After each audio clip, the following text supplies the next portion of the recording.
আসসালামু আলাইকুম রহমতুল্লাহি ওয়া বারাকাতুহু। ইসলামিক মিডিয়ার পক্ষ থেকে সবাইকে আরেকবার আমন্ত্রণ জানাচ্ছি। গত পর্বে আমরা সূরা বাকারার ৮ নং আয়াত পর্যন্ত জেনেছি। আজ জানব আয়াত নং ৯ থেকে। তো আসুন শুরু করি সূরা বাকারার বাংলা অনুবাদ।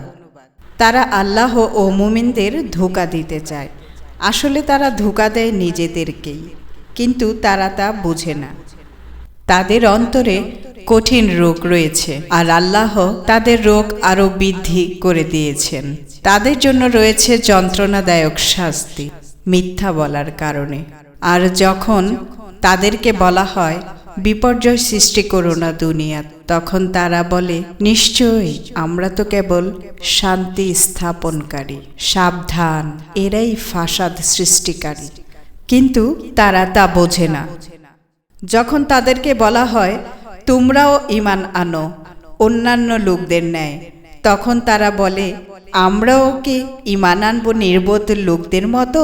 সাবধান, আসলে এরাই নির্বোধ। কিন্তু তারা জানে না। যখন তারা মুমিনদের সঙ্গে দেখা করে তখন বলে আমরা ঈমান এনেছি। যখন শয়তানদের নিকট যায় তখন বলে আমরা তো তোমাদের সাথেই আছি, ওদের সাথে তো তামাশা করেছি মাত্র। আল্লাহ তাদের সাথে তামাশা করেন এবং অবকাশ দেন, ফলে তারা বিভ্রান্তের মতো ঘুরে বেড়ায়। তারাই হেদায়েতের বদলে ভ্রান্তি ক্রয় করেছে, ফলে তাদের এ ব্যবসা লাভজনক হয়নি, আর সত্য পথেও পরিচালিত নয়।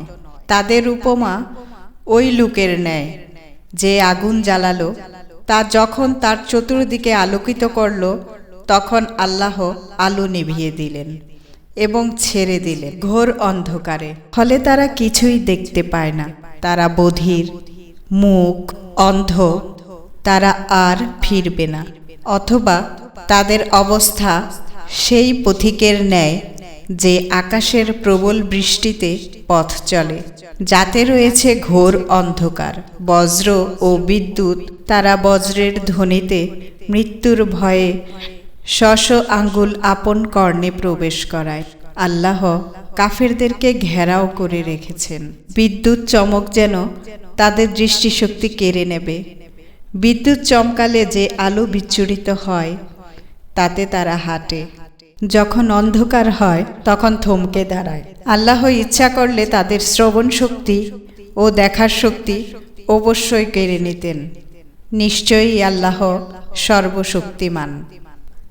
হে মানুষ, তোমরা ওই রবের গোলামি করো যিনি তোমাদেরকে এবং তোমাদের পূর্ববর্তীদেরকে সৃষ্টি করেছেন।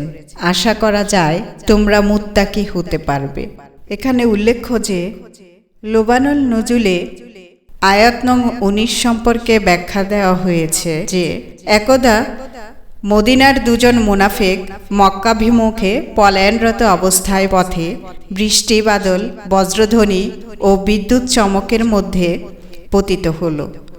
ঘোর অন্ধকারও হয়ে গেল। তারা উভয়েই সবিস্ময়ে দাঁড়িয়ে গেল।